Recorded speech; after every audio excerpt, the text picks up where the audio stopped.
La seule fois où j'ai été à une conférence TEDx, c'était pour en donner une. J'avais donné une conférence sur la physique et la chimie dans la nourriture, où j'avais fait un certain nombre de petites expériences en direct, et notamment une expérience qui est assez fameuse, où on prend du pastis et on arrive à le détroubler, à le faire redevenir transparent, et j'expliquais les petits principes physiques qu'il y a derrière et qui sont intéressants et qui en plus ont même des applications industrielles.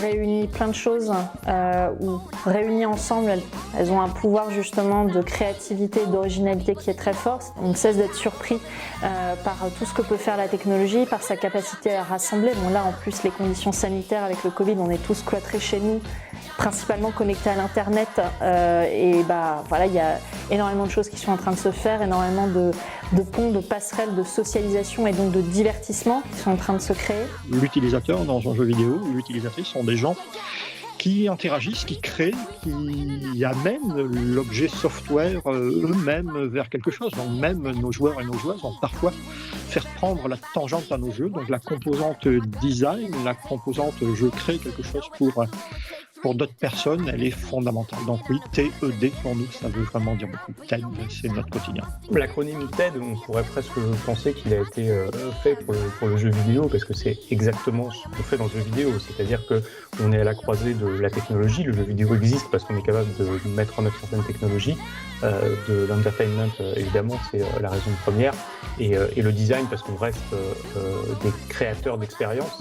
Et on est là pour essayer de faire vivre des choses aux joueurs qui sont nos utilisateurs. Donc évidemment, quand on travaille dans le jeu vidéo, l'acronyme TED a l'air parfaitement trouvé.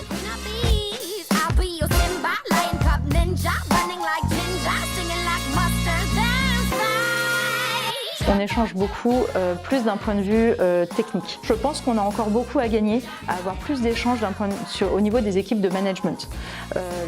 La recherche académique en management a gagné de notre perspective, parce que le management, mine de rien, c'est aussi quelque chose qui s'acquiert avec beaucoup d'expérience, avec la pratique du terrain.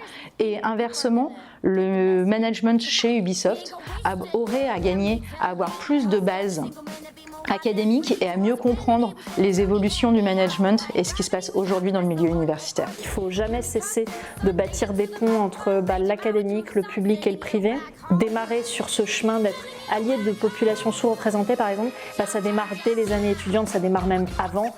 Et le milieu étudiant particulièrement, c'est dès maintenant qu'on peut commencer à exercer ses muscles pour demain en entreprise, être des managers, être des leaders avec des valeurs. On a été sans doute une industrie créée par des passionnés un petit peu autodidactes, ce qui a des avantages, mais ce qui peut aussi avoir d'autres types d'inconvénients. Donc on a toujours besoin de garantir un afflux d'esprits nouveaux, de gens qui vont être capables de nous amener d'autres perspectives, d'autres connaissances